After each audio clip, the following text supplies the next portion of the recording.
Hola, buenas tardes. Los saludamos Elsa Aguilar Casas y Pablo Serrano Álvarez a nombre del equipo de producción de México y sus historiadores. Un espacio abierto para el saber histórico y la participación de usted que nos escucha. Y también saludamos a quienes nos siguen por Radio México Internacional en www.radiomexicointernacional.imer.gov.mx. Hoy es jueves 5 de abril y este es un programa que grabamos para que ustedes nos escuchen en estos días de descanso. Hoy conversaremos sobre el bicentenario de la promulgación de la Constitución de Cádiz, que como ustedes saben fue celebrado el 19 de marzo pasado. Se trata de la primera Constitución de España y de sus colonias que sentó las bases de la idea de nación y de la idea de nación soberana en América Latina, lo que desembocó en las independencias latinoamericanas. Para hablar de este tema nos acompañan los historiadores y colegas Magdalena Mas y Miguel Ángel Fernández Delgado.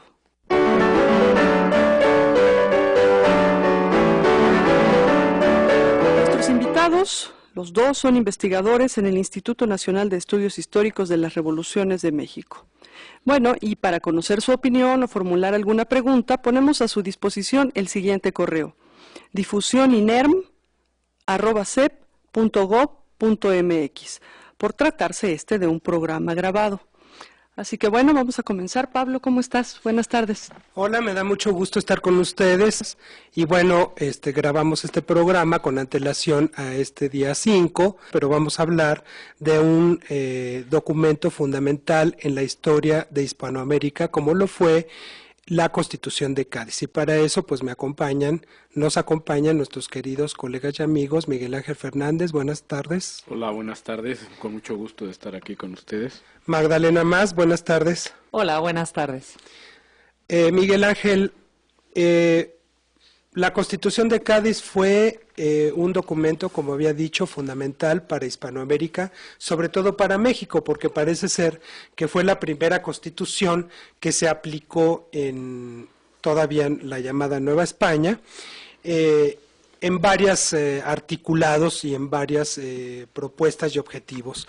¿Cómo fue dándose la configuración de la Constitución de Cádiz? Tengo entendido que empezó unos años antes la organización de la convocatoria para los diputados y las propuestas hasta que decantaron a inicios de 1812.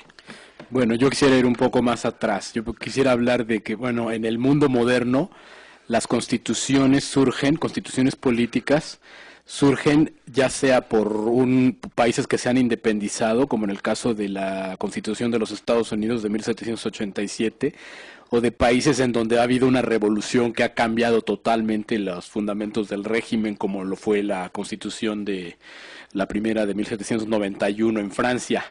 En el caso de España, la necesidad de una constitución es la ausencia del rey, es la invasión, a raíz de la invasión francesa de la península ibérica. Así es. que se llevan no solamente a Carlos IV que gobernaba, sino también a Fernando VII, que podría ser el sucesor al trono, y todos lo daban por hecho que era el sucesor al trono. En ausencia del rey es necesario primero reunirse para saber cómo se va a enfrentar al enemigo, cómo se va a defender al reino. Y ya en el primer momento no están pensando en crear una constitución, sino en organizarse para defender al reino, al reino español. Ya después van a ver que como se prolonga la ausencia de los reyes y no saben si van a regresar, y sobre todo ante la amenaza de que los franceses impongan un gobierno, ellos deciden darse una constitución. Claro, porque el gran problema a definir es el conflicto por la soberanía, ¿no? Precisamente, realmente. ¿En quién reside la soberanía? Ese va a ser el gran debate y de la definición que den de él, dependerá de si llegan a la conclusión, tomando claro ideas de la escolástica de Santo Tomás, pero formuladas ya con la retórica de la época de las luces, totalmente secular, de que la soberanía reside en el pueblo. Aunque estamos hablando en un momento en que la identidad más bien era monarquista. Entonces, hay ahí como una contradicción de todo este proceso de Cádiz, ¿no? Claro, porque no saben, como nunca se han atrevido. Bueno, una de las aportaciones del siglo de las luces es que se echa por tierra esa creencia en el derecho divino de los reyes y de que los reyes puedan hacer con su gobierno y con su reino y con sus súbditos lo que se les pegue la gana. Se cambia eso para que, a raíz de una constitución que es una especie de contrato celebrado entre la sociedad y el monarca, porque la soberanía, ya lo habíamos dicho, reside en el pueblo, y el pueblo es el que le concede al rey o al gobernante el derecho de gobernarlos para el beneficio común, y si no cumple con las obligaciones y claro, también tiene derechos, pero con las obligaciones que están previstas en esa constitución, o sea, va a ser una monarquía constitucional, entonces ellos pueden deshacerse del rey. Dice el gran historiador John Lynch, que es un historiador inglés que es muy conocido por sus trabajos de Hispanoamérica, que el problema de la cuestión de la soberanía con respecto a los americanos se resolvió finalmente en Cádiz. ¿Se tomaban en cuenta o no se tomaban en cuenta los americanos entre 1808 y 1812? ¿Es cierto esta hipótesis? Pues sí, es cierta porque, bueno, al principio el pensamiento solamente era de reunirse solamente los españoles que vivían en la península para afrontar al enemigo y después para crear la Constitución. Pero sí llega un momento en que deciden que sin el apoyo de las colonias americanas, porque además saben que no solamente los franceses, sino los ingleses también están muy interesados en apoderarse de esas colonias, si no las convocan, si no les reconocen ciertos derechos, que las van a perder. O sea, claro. era un temor muy, muy, muy cierto entonces más bien era invitarlos. Una constitución incluyente de los americanos. Pues sí, podemos decir que su objetivo principal era renovar de la Constitución las estructuras de la organización política y mantener la unidad fundamental española. Claro. ¿Cómo se fue organizando el Congreso Constituyente? ¿Qué se sabe al respecto? Bueno, ya que se decide quién se va a convocar, bueno, se decide renovar una vieja institución que son las Cortes. Las Cortes son una institución de origen medieval, que era cuando el rey convocaba a los tres estados, que eran la nobleza, la iglesia y los municipios, o las autoridades municipales. Y él los podía convocar en forma simultánea o solamente a uno o dos de ellos para consultarles sus opiniones en casos graves. Pero para el caso de las Cortes de Cádiz, bueno, la costumbre era, bueno, no la costumbre, la ley, que las partidas y otras leyes decían que el único que las podía convocar a las Cortes era el rey.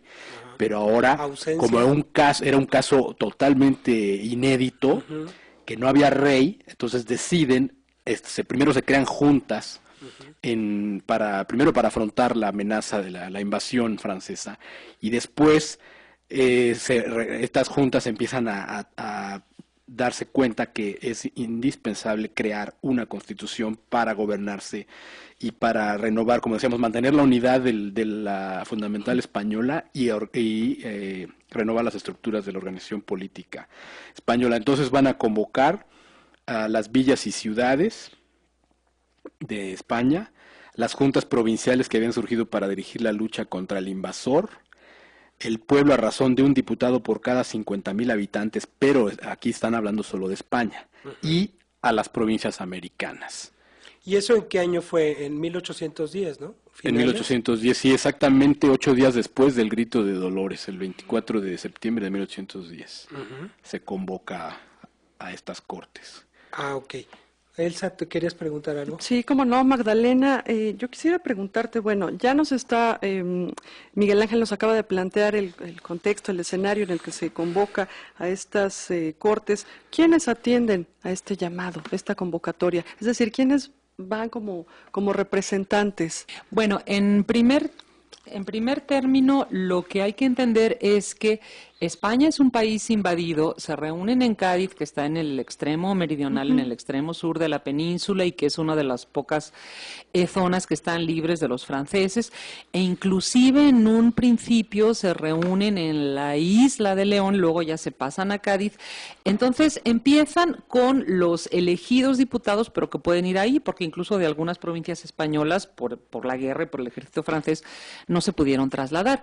En el caso de América es más complejo, se se van a convocar a elecciones en los ayuntamientos para elegir a los diputados que irían a Cádiz. Se eligió originalmente a 17 diputados, de los cuales fueron yendo, digamos, según cómo podían ir saliendo de Nueva España, cómo podían ir llegando a la península, etcétera, etcétera. Y como en un principio no estaban todos los americanos, ya hay que acordarse también de Filipinas, ¿no? Sí, Es decir, todos los de los reinos de ultramar no pudieron llegar al mismo tiempo. En Cádiz se elige por insaculación a los americanos que están ahí para que sean suplentes en tanto llegan los representantes. Bueno, y el caso de Nuevo México, que llegó el pobre hombre después de que se había jurado la Constitución, ¿no? Exacto, sí, no pudieron llegar todos al mismo tiempo. Bueno, tenemos que hacer un primer corte y volvemos para seguir platicando acerca del bicentenario de la Constitución de Cádiz. Antes de salir al corte, les recuerdo que este es un programa grabado, pero podemos estar en contacto. Escríbanos al siguiente correo: difusión@cep.gov.mx. Estaremos pendientes de sus correos. Vamos al corte.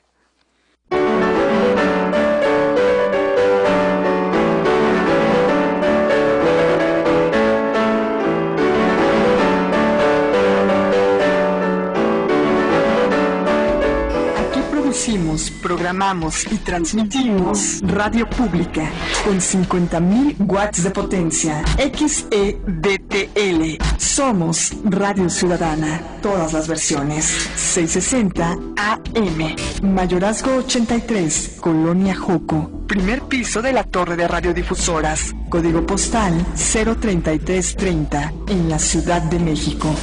Radio Ciudadana es una emisora del IMER, Instituto Mexicano de la Radio. Enrique Peña Nieto en Guanajuato. La historia de México no sería la misma sin un lugar como Guanajuato. Un estado con un pasado grandioso que merece un futuro igual de grande. Hoy estoy aquí para comprometerme con todo México a seguir haciendo historia. Como presidente de México, me ocuparé todos los días de construir un país en el que el presente sea más alentador y en el que el futuro tenga un rumbo claro, el del progreso. Este es mi compromiso y sabes que lo voy a cumplir. PRI, Compromiso por México. Bailamos por diversión, bailamos por gusto, bailamos por pasión y ahora bailamos por la salud. Radio México Internacional del Instituto Mexicano de la Radio invita al baile por la salud. Asista a la grabación del programa este martes a las 15 horas en el Estudio A del Instituto Mexicano de la Radio. Habrá música en vivo, consejos avalados por la Secretaría de Salud, reconocimientos y regalos para las parejas ganadoras. Acompáñenos como público o participe en este baile por la salud. Regístrese en el teléfono 5604-8835 o en www.radiomexicointernacional.imer.gov.mx. Fue indignante ver a niños arriesgando su salud durmiendo entre miles de microbios. Yo, al igual que tú, hago lo que sea para proteger la salud de mis hijos. Cuando fui secretaria de Desarrollo Social, puse 3 millones de pisos firmes. Hoy nuestros niños ya no duermen en la tierra. Quiero construir un México diferente. Con tu ayuda, sí es posible. Josefina, diferente, presidenta 2012, Partido Acción Nacional.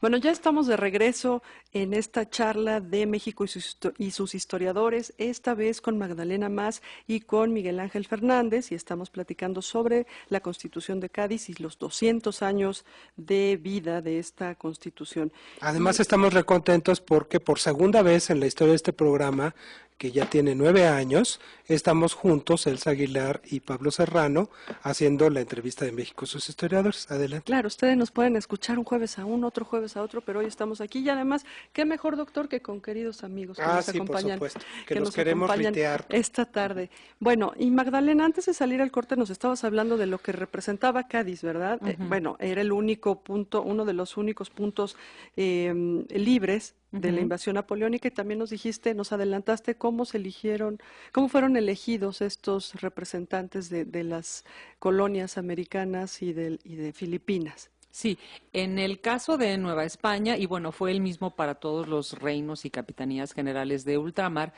los ayuntamientos eligieron de acuerdo a la división en lo que eran intendencias o provincias a sus representantes. De esta manera, para México originalmente fueron elegidos 17 diputados.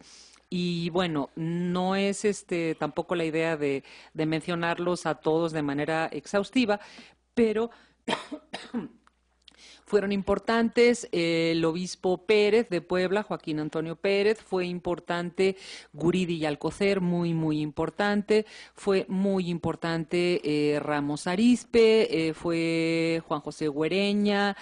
Es decir, hubo diputados por Tabasco, Coahuila y las provincias internas, México, Guanajuato, Michoacán, por cada una de las provincias. Y de ellos, pues, sobre todo los que acabo de mencionar, tuvieron un importante papel, creo que... Aunque al principio, tengo entendido, Magdalena, al momento de que se hace la convocatoria a Cortes, se eligen allá en España a 9 personajes que eran novohispanos, que estaban ahí porque eran comerciantes o porque eran incluso relacionados con el mundo eclesiástico, o que eran simplemente ciudadanos novohispanos, que se eligieron provisionalmente, ¿no es cierto? Exacto, en tanto podían llegar. De Maniau, por ejemplo, creo que fue uno de los casos en los que sí estuvieron así, en lo que pudieron llegar. Sin embargo, yo creo que las aportaciones fundamentales sí fueron de estos diputados que fueron llegando e incorporándose a las comisiones constitucionales. Y bueno, tan es así que, a pesar de que inició el trabajo de las Cortes con 300 diputados, de los cuales aproximadamente solo un 10% correspondía a los reinos de ultramar, si nos vamos a quienes presidieron las Cortes, que era una cuestión que se elegía internamente adentro de la Asamblea de las Cortes y que era rotatoria, duraba un mes. Ahí sí tenemos que de los presidentes que hubo desde que iniciaron los trabajos hasta que se promulgó la Constitución, que fueron 30, sí hubo 10 americanos, y de ellos sobre todo creo que sí pues cabría destacar al obispo Pérez, y en este caso pues no hay que destacarlo tanto por sus buenas aportaciones como por sus veleidades y por su aproximación al absolutismo. Es importante también decir que si bien los elegidos en los ayuntamientos en muchos casos eran criollos que querían defender como la posición de las élites criollas, pues también hubo algunos diputados americanos más afectos al absolutismo. Claro. Y bueno, este sería el caso famoso del obispo Pérez, que lo nombraron obispo precisamente porque fue uno de los americanos que firmaron el manifiesto de los persas, claro, pidiendo que regresara al absolutismo con Fernando VII. Claro, bueno, ¿cómo se dio el proceso de la convocatoria y cómo se dio? Es que yo no me puedo imaginar, y me imagino que el público que nos está escuchando, algunos se lo imaginarán, quién sabe cómo se da el proceso de la convocatoria y cómo se da el proceso de elección, porque si vemos el caso de Nuevo México, que estaba apartadísimo, mientras que llegaba la correspondencia pasaban meses de los meses, ¿quién votó para que estos personajes fueran elegidos y fueran a las Cortes? Los miembros de los ayuntamientos, es decir, fue una elección indirecta. ¿No? No fue una elección, no fue un sufragio universal como hoy lo pensamos. ¿Se supone que fue muy organizada esa elección? Yo he consultado la documentación del Ayuntamiento de la Ciudad de México, realmente es la única que conozco, pero tengo la impresión de que sí fue bastante ordenado, es decir, votaron todos los regidores y fue, digamos, pues sí fue respetado el representante que ellos eligieron. En el caso de la Ciudad de México fue el diputado Belle Cisneros, que también fue bastante importante y que hizo aportaciones en esa primera etapa constitucional y después, porque hay que acordarse que las Cortes, a pesar de que ya haya salido la Constitución y de que concluyan su trabajo como Cortes constituyentes o extraordinarias, siguen manteniéndose como Cortes ordinarias hasta que regresa Fernando VII una vez ya que se han ido las tropas francesas y pues las disuelve, pero esto va a ser hasta 1814, de manera que en realidad pues sí trabajaron varios años, no solamente hasta hacer la Constitución. Claro.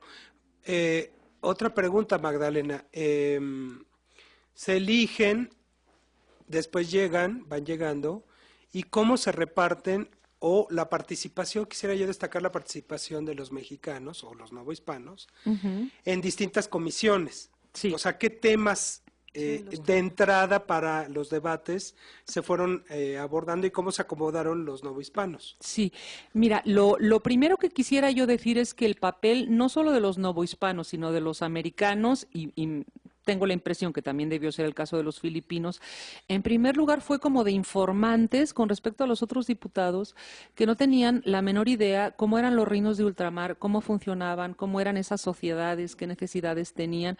Entonces, un poco yo me imagino que fue como decirles, a ver, no piensen que se puede legislar exactamente como para la península porque tenemos muchas particularidades.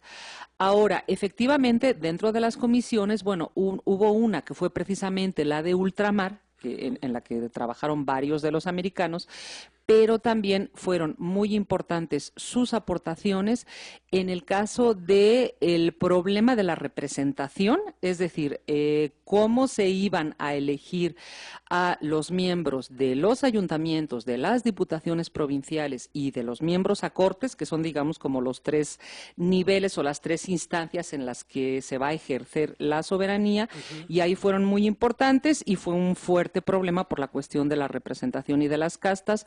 Fueron muy importantes. Quiero decir, fueron muy importantes y tampoco los pelaron mucho.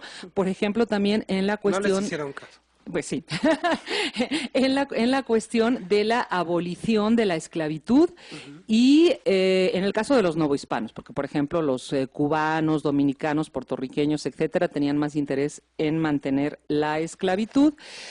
Fueron importantes también en lo referente a la libertad de imprenta y a cuestiones que eran fundamentales para América y que a los peninsulares ni se les pasaban por la cabeza, como era la libertad de comercio, cultivo, industria, el desestanco del tabaco, es decir, toda una serie de cuestiones que los americanos pues realmente propusieron y lo lograron, aunque finalmente la vigencia o no de la Constitución en América varía y realmente no estuvo vigente mucho tiempo, pero sí lograron en cierto momento libertad de comercio, lograron acabar con los estancos y pues en esto también tienen un papel bastante destacado, bastante importante. ¿Cuánto tiempo duraron los debates? Los debates, las cortes se inauguran en 11, me parece a mí, ¿no, Miguel Ángel? Sí. Sí, y duraron... En 10, a finales del 10. A finales del 10. A finales Pero entonces del 10. los debates fueron como esporádicos, cíclicos. Es que primero eran cortes extraordinarias Sí. porque no había para hacer la Constitución, y una vez que ya se promulga la Constitución, entonces ya son cortes ordinarias Ya. porque están reguladas en la Constitución. Eso es bueno saberlo, ¿verdad? Pero mientras se hacía la Constitución eran sesiones diarias, Sí. prácticamente. Y bueno, además eran sesiones abiertas al público, es decir, podía concurrir el público y había un gran entusiasmo y un gran interés y apasionadas discusiones acerca de lo que se Entre ellos discutía Fray ahí. Servando Teresa de Mier, que no Exactamente. era diputado, pero estaba ahí. Ah, estaba ahí Fray Servando. Y bueno, me imagino que el señor intervenía en todo, ¿verdad? No, porque no era diputado, pero pero intervenía sí escribía, en y entre ellos Belle de Cisneros fue el que le fue a contar todas las novedades de la Sí. Nueva España, entre ellos cómo habían destituido al virrey Iturrigaray y todo lo que había pasado después. En 1808, con el Ayuntamiento de México y todo lo que había sucedido. Entonces, digamos que fue un protagonista... Un observador. Observador participante, Privilegiado, dirían los porque antropólogos. sí, de ahí escribía sus cartas americanas y todo esto. Y Ramos Arizpe, ¿como qué fecha llegó? Que es uno de los más importantes. Pues él es de los primeros que son convocados y es el llamado el padre del federalismo. Así es. Además, como en la Constitución de Cádiz había una figura que se llamaban las diputaciones provinciales, que era algo así como un órgano colegiado de gobierno, en donde un jefe político superior estaba encargado de promover la prosperidad de cada provincia. él promovió no solo esto, sino también, porque también se preveía la autonomía municipal. Él buscó la forma de hacer que se les considera la mayor autonomía posible, al grado que hubo un momento en que tuvieron que detenerlo porque... Ah, sí. Y después él, esta misma idea, ya que volverá a ser diputado en 1820, pero ya que se independiza México, va a ser una figura clave y efectivamente ya ahora sí, en 1824, el padre del federalismo va a ser él, porque va a lograr que nuestra primera constitución del México independiente sea una constitución federal. Bueno, pues vamos nuevamente a un corte y de nuevo los invito a que se pongan en contacto con nosotros, escríbanos sus comentarios, sus opiniones al correo difusión inerm@cep.gov.mx. Nos dará mucho gusto leer sus comentarios, sus saludos, lo que usted guste. Bueno, vamos al corte.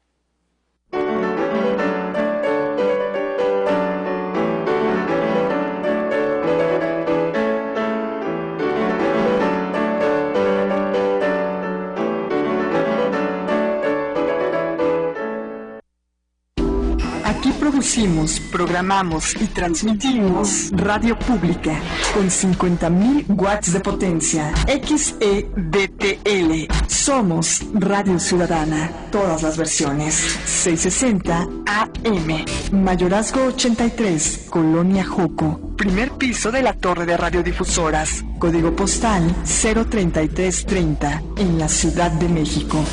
Radio Ciudadana es una emisora del INER, Instituto Mexicano de la Radio. Una historia de un país de hombres y mujeres de coraje que revolucionaron su tiempo. 70 años de corrupción como sistema de gobierno. Las ansias de cambio de todo un pueblo. 12 años de una acción que defraudó esas esperanzas. Una guerra que enlutó a 60.000 familias. La historia de México es también la historia de hombres que luchan por la dignidad de todos. El cambio verdadero es construir juntos una nueva historia de justicia, de paz y de fraternidad para México. Unidos es posible. PRD. Si estás embarazada, hazte la prueba del VIH-Sida. Si la prueba es positiva, con un tratamiento a tiempo, tu bebé tiene la oportunidad de nacer libre de VIH. La prueba es segura y confidencial.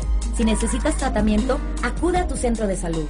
Llama al 01800 71 20 86 60 o en el Distrito Federal al 5207 40 77. Secretaría de Salud. Este programa es público ajeno a cualquier partido político. Queda prohibido su uso para fines distintos a los establecidos en el programa. Enrique Peña Nieto en Veracruz. Es un puerto, es una canción. Veracruz es uno de los estados más alegres de todo el país. Por eso, es aún más doloroso que la violencia haya llegado hasta aquí. Como presidente de México, me comprometo a ajustar y corregir la estrategia nacional contra el crimen para recuperar la tranquilidad de los veracruzanos y de todos los mexicanos. La alegría de este estado es también la alegría de todo México y la voy a defender. Este es mi compromiso y tú sabes que lo voy a cumplir. PRI, Compromiso por México.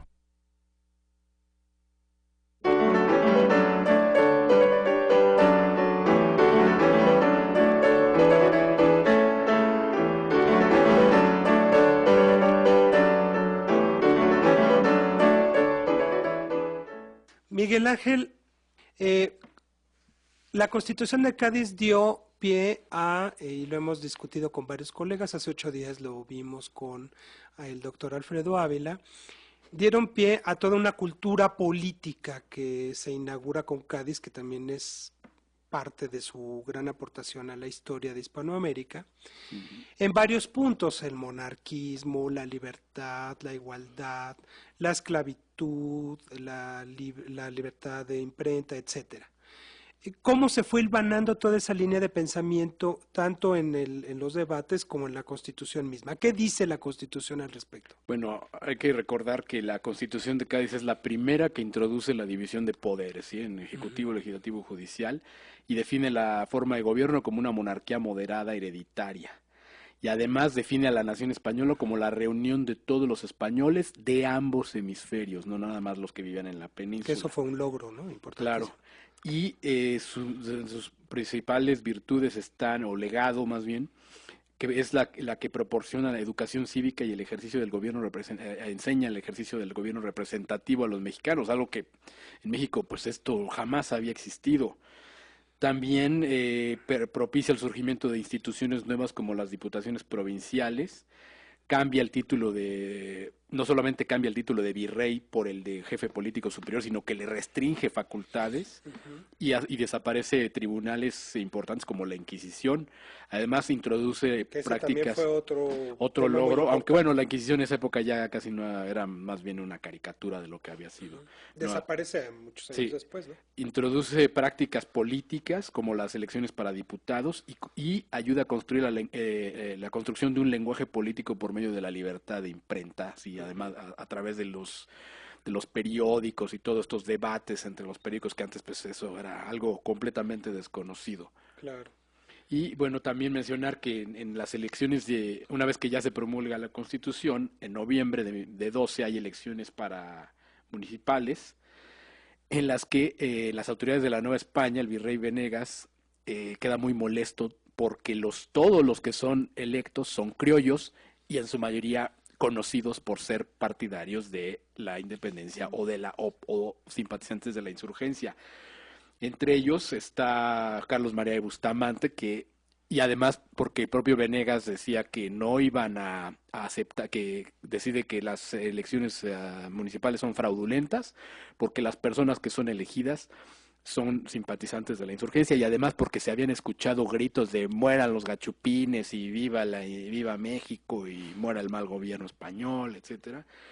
Entonces y además se da cuenta Venegas de que la libertad si permite la libertad de imprenta en un momento en el que están en la guerra insurgente, pues tiene que posponerla indefinidamente porque no le conviene que haya libertad de imprenta.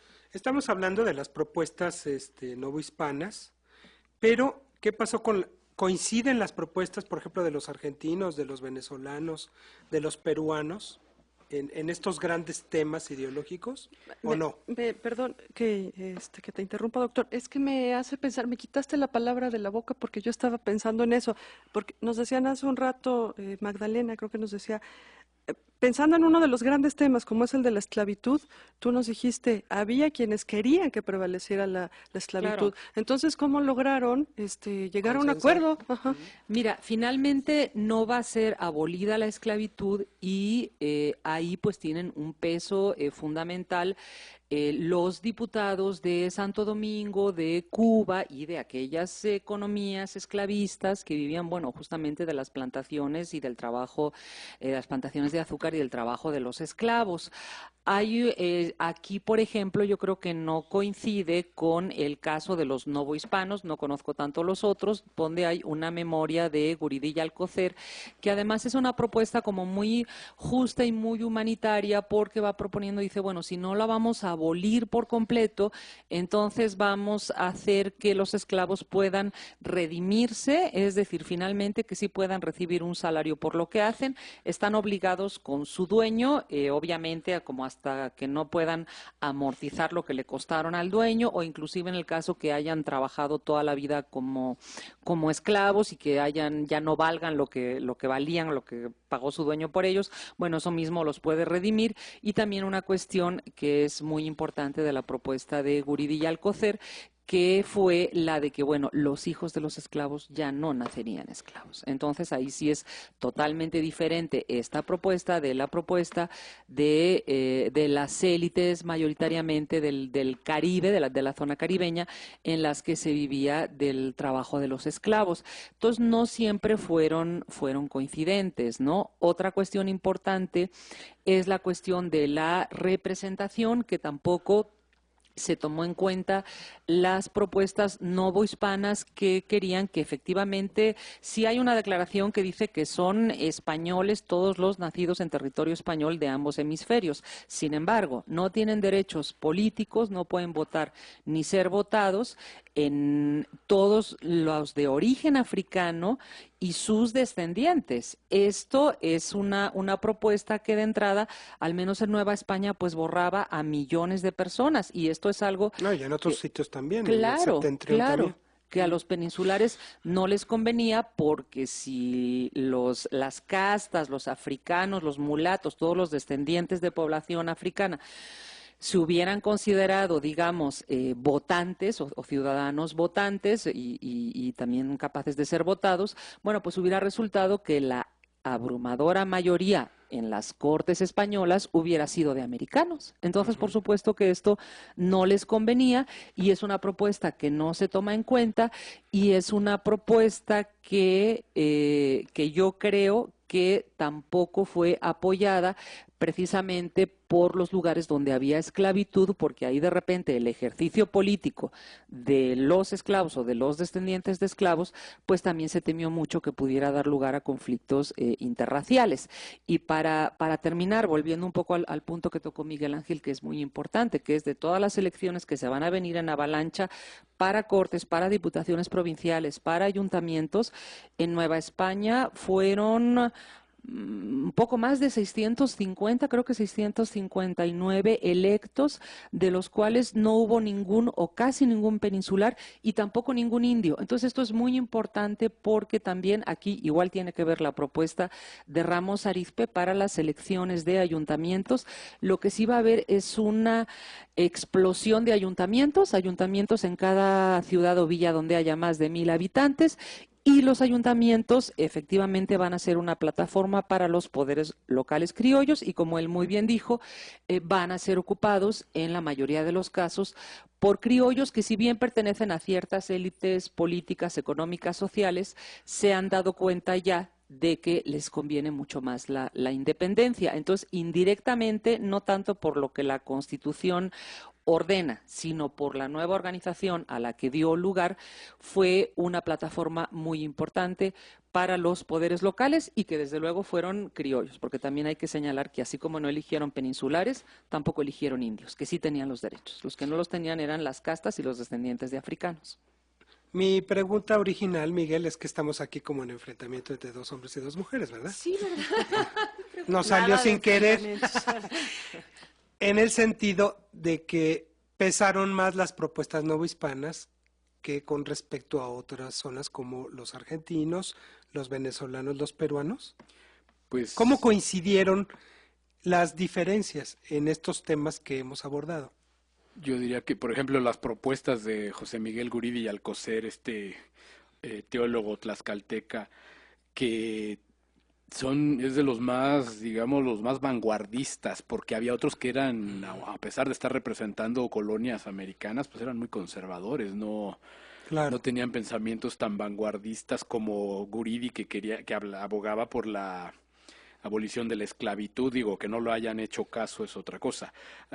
Abogaba porque, por ejemplo, esto que decíamos de que se define la relación española como la reunión de todos los españoles de ambos hemisferios. Él quería que fuera más incluyente, él decía que fuera no la reunión, sino la junta de todos los vecinos de la península y bajo el mismo gobierno, o sea, para incluir a más personas, tomando en cuenta a las castas, no sé si también a los negros, porque no lo dice expresamente, pero como abogó por la abolición de la esclavitud, yo creo que sí, también estaba pensando en ellos, y también en los indios, que hay que recordar que, aunque no se habla mucho de ellos, eran, por los artículos de la Constitución, ya eran considerados ciudadanos españoles. Así es. Y pasaban de ser simples súbditos a ser ciudadanos. O sea, hay una gran diferencia, una gran distancia en eso. Y las propuestas de Ramos Arizpe sobre el federalismo, que no me digan ustedes, pero era muy vanguardista para la época esa propuesta. Porque tiene que ver con el desarrollo de las intendencias, tiene que ver con el territorio que se va a crear después de las intendencias, tiene que ver con la organización administrativo-jurídica y de algo muy importantísimo, que son los impuestos, o sea, la fiscalidad. No hay parangón con otra propuesta de los diputados de otros sitios. Puede decirse que fue la Diputación, la de Nueva España, una de las más, si no es que seguramente la más destacada de todas las que fueron ¿Eran más los diputados de Nueva España con respecto a Argentina, Perú o Venezuela? Sí, eran un poco más, ¿verdad? Sí, tenían un poco más de... Y muchos más que con respecto a los chiquitos, o sea, ahorita no me acuerdo la cifra de cada uno, pero igual de Cuba a lo mejor fueron además, fue una razón también de población, porque había mayor población en la Nueva España. Obviamente en Nueva España se leían más cuestiones que tenían que ver con las ideas ilustradas y con estas propuestas constitucionales y administrativo jurídicas. Y un vecino arriba que se había independizado. Y Claro, había... claro, Ramos Arizpe, ¿de dónde toma Esas tantas ideas? ideas? Sí, porque el federalismo no existía más que en Estados Unidos. En Europa eso no que lo después conocían. va a ser una gran discusión, si están de acuerdo ustedes, con respecto a la Constitución Federalista de 1824, y va a ser toda una gran discusión con respecto al modelo francés o estadounidense que se tomó en cuenta para eso, ¿no? Y en la propia Constitución de Apatzingán también. Claro. Bueno, vamos nuevamente al corte, amigos. No se vayan, que seguimos aquí en México y sus historiadores.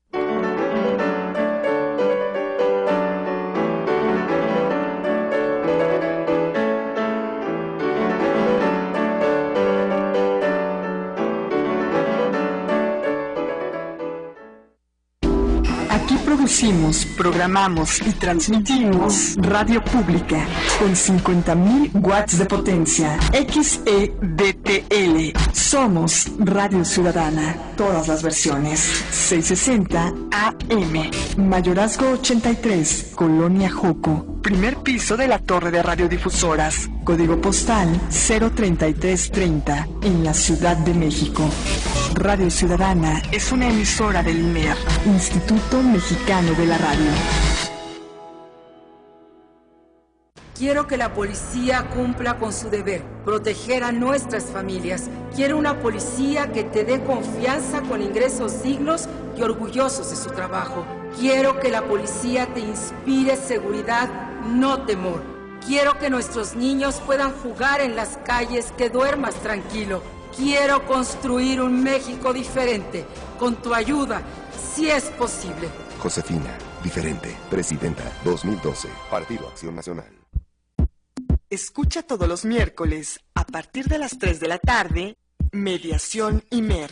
Conduce el maestro Gabriel Sosa Plata, mediador@imer.gov.mx. Mediación IMER. Ofrezco mi mano franca en señal de reconciliación, de amistad, a quien pude haber afectado en mi determinación de luchar por la democracia y la paz. Es hora de reconciliarnos de manera sincera, de corazón, para lograr el renacimiento de México. Construyamos juntos un México próspero, justo, fraterno. El cambio verdadero está en tus manos. Unidos es posible. PRD.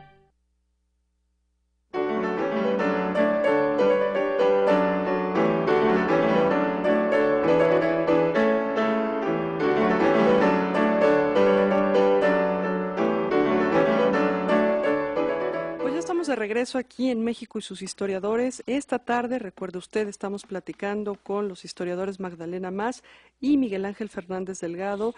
¿Y de qué? ¿Cuál es el tema? Bueno, pues es la Constitución de Cádiz, que también conocida como la Pepa. Creo que no hemos dicho eso, ¿verdad? ¿Por qué la Pepa? Que se conmemoran 200 años. Es promulgada el día 19 de marzo, que es el día de San José, y la gente, bueno, cariñosamente le puso la Pepa, y pues de ahí viene la famosa frase, ¡viva la Pepa! Ah, muy bien. Está muy bueno saber eso, ¿no? Sí, claro. Bueno, Miguel Ángel, se hace la Constitución con todas estas ideas vanguardistas, sobre todo por parte de los novohispanos.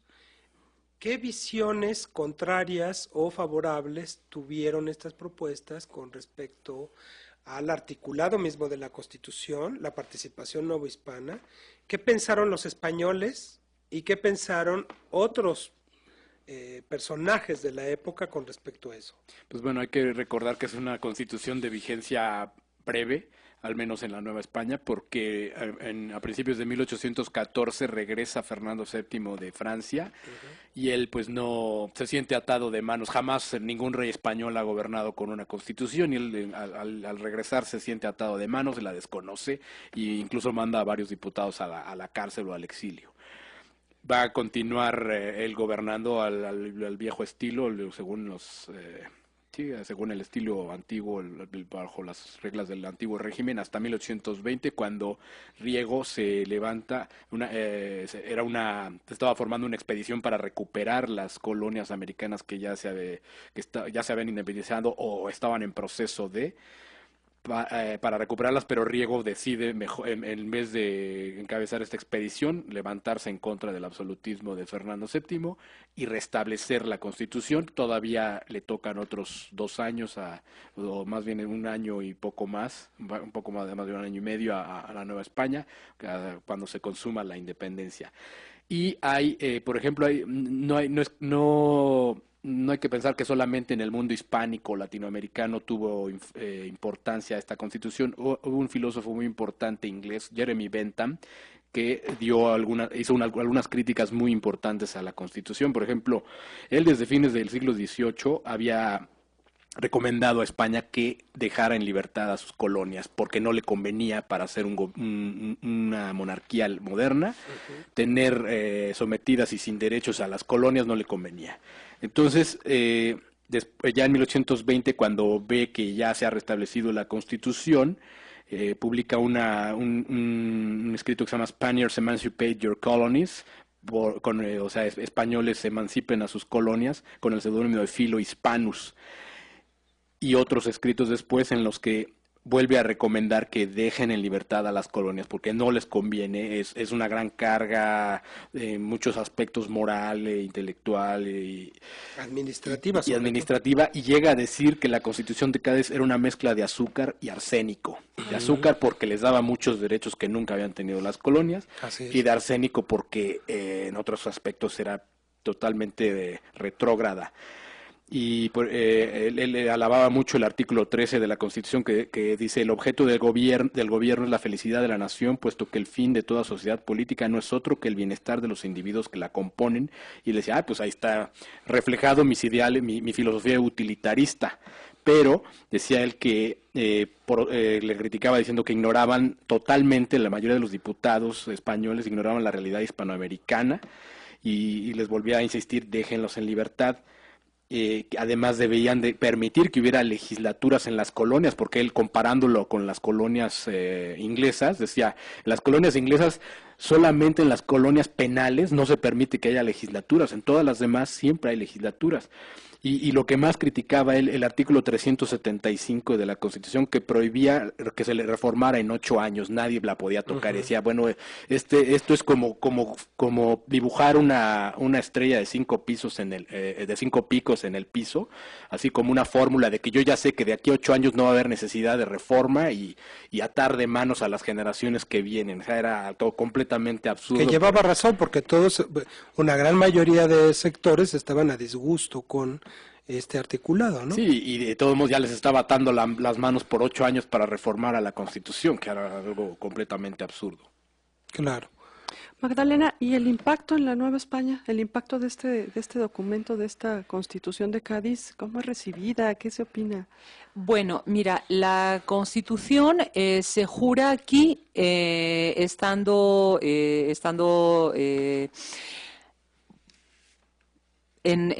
pues de hecho estaba efectivamente Venegas y es jurada en el Zócalo, que a partir de entonces, que antes era la Plaza Mayor, se lleva a llamar la Plaza de la Constitución. Y tiene varios impactos. En primer lugar, hay un impacto fuerte e importante en todas las elecciones a ayuntamientos y a diputaciones provinciales, porque se crean muchos ayuntamientos y en ese sentido, como ya dije, va a ser una plataforma para los poderes locales criollos. En segundo lugar, una cuestión muy importante, pero que duró muy poquito tiempo, fue la libertad de imprenta. Efectivamente, empiezan a sacar sus periódicos, sus escritos, Carlos María de Bustamante, José Joaquín Fernández de Lizardi, etcétera. Y entonces, bueno, el virrey decide suspender la libertad de imprenta, y lo decide no solo anticonstitucionalmente, sino que además se apoya en la audiencia, que la audiencia ya también, de acuerdo a la Constitución de Cádiz, ya había perdido sus atribuciones como órgano consultivo o como real acuerdo para que el virrey ahí tomara decisiones importantes. Entonces, anticonstitucionalmente suspende la libertad de imprenta, abogando desde luego por las necesidades y la conveniencia del reino, porque pues recuerden que estábamos en plena revolución, en plena guerra insurgente o en plena guerra de la independencia. De hecho, pues muchos de los que se habían atrevido a opinar, a publicar, etcétera, fueron señalados y en algunos casos encarcelados. Y tan es así que hay una carta de Morelos a López Rayón, y el mismo Bustamante también lo dijo, en la que parecen incluso sospechar que se levantó, digamos, la veda, o que se levantó esta libertad de imprenta precisamente para apresar a quienes hubieran expresado sus opiniones. Efectivamente, Venegas inhabilita esas primeras elecciones constitucionales, digamos así. Cuando llega a Calleja, él en principio llega y jura la Constitución. Sin embargo, también se va a ver obligado a suspender muchas de las libertades que daba la Constitución, y es importante señalar que, aludiendo a este estado de guerra o de excepción, tanto Venegas como Calleja, más que comportarse como jefes políticos, que tenían que estar como muy restringidos por otros poderes, se siguen comportando como virreyes, y de hecho se siguen comportando como virreyes en el sentido en el que ejercen atribuciones que no le corresponden, como por ejemplo las contribuciones, la recaudación de impuestos, la leva, el reclutar hombres para el ejército. Todas esas eran cuestiones que ya no les tocaban a los jefes políticos. Ellos desde luego lo van a consultar al Consejo de Regencia, al Consejo de Estado en España, y ahí mismo se lo aprueban, porque ellos les hacen ver a los peninsulares, bueno, es que si nosotros aplicamos la Constitución aquí como es, estos reinos se pierden, lo que efectivamente pues sucedió en muy poco tiempo. Y de hecho, bueno, a Calleja pues prácticamente al año de que él llega, exactamente, al virrey Félix María Calleja, bueno, pues va a regresar en 14 Fernando VII, y Fernando VII el 4 de mayo, me parece, de 14, pues declara abolida la Constitución, y entonces Nueva España va a volver a operar bajo el antiguo régimen o bajo la monarquía absolutista, hasta que, como ya también se ha señalado, con la revuelta de Riego se vuelve a poner en funcionamiento la Constitución. Todavía van en 20 y en 21 diputados allá. Belle Cisneros hacía ahí una propuesta muy importante que ya tendía, si no hacia la independencia total, sí hacia la autonomía, y que por supuesto tampoco es aprobada. Y pues para terminar, yo diría que muchos de los que fueron al constituyente extraordinario o a las ordinarias, lo que finalmente hicieron fue regresar acá, adherirse al Plan de Iguala, firmar, además de haber sido firmantes de la Constitución de 12, firmar el Acta de Independencia del Imperio Mexicano, formar parte del primer Congreso mexicano, y bueno, muchos de ellos, y aquí tenemos el caso de Ramos Arizpe precisamente, pues serían fundamentales para establecer el régimen federal, y por la misma experiencia que como legisladores habían adquirido allá y que aquí no habían tenido nunca. Se fueron muy allá, porque yo quería preguntarle a Miguel Ángel. Bueno, después de mes y medio se da en México los elementos constitucionales que son redactados por López Rayón, y yo quería hacerte una pregunta, Miguel Ángel. ¿Qué pasa si se conoce lo de la Constitución un mes y medio después, que estaría un poco difícil, y si se retoma algo o coincide en algo los elementos constitucionales, que por cierto el 30 de abril cumplen 200 años? Bueno, era muy reciente, sí llegaban noticias de lo que se estaba discutiendo en las Cortes, pero de la Constitución pues todavía era muy reciente. La que sí va a tener influencia directa de la Constitución de Cádiz, pero de otras también, es la Constitución de Apatzingán, que se promulga en 1814, en octubre de 14. ¿Qué opinaría Morelos de la Constitución de Cádiz? Pues él les criticaba mucho a los españoles porque les decía que se lo crean gobiernitos, o sea, ya mejor hagan una constitución y déjense. En forma, ¿no? Como porque lo ya hizo así él. diciéndoles, ya Fernando VII ya no va a regresar, así es que ya déjense de juegos y hagan una constitución y ríjanse por ella. Claro. Que por cierto, amigas y amigos, ¿verdad, Elsa? Vamos a tener un foro de esto, ¿no? De los elementos constitucionales, el 25 de abril, ¿no? Exactamente, así que los invitamos para que nos acompañen. Ya saben ustedes dónde, en el INER Francisco y Madero número 1, ahí en San Ángel. Los acompañamos a las 6 de la tarde. Por ahora, ya nos vamos. Les agradecemos mucho a Magdalena Mas y a Miguel Ángel Fernández que hayan estado con nosotros. Gracias, compañeros. Y bueno, pues hemos llegado al final de esta emisión. Nos despedimos. Pablo Serrano. Corriendo, gracias Elsa Aguilar. Hasta luego, amigas y amigos. Esta fue una producción de Radio Ciudadana 660 de amplitud modulada. En el enlace, coordinación y producción INERM, Salvador Castro. Y en los controles técnicos, José Luis Centeno. Hasta pronto.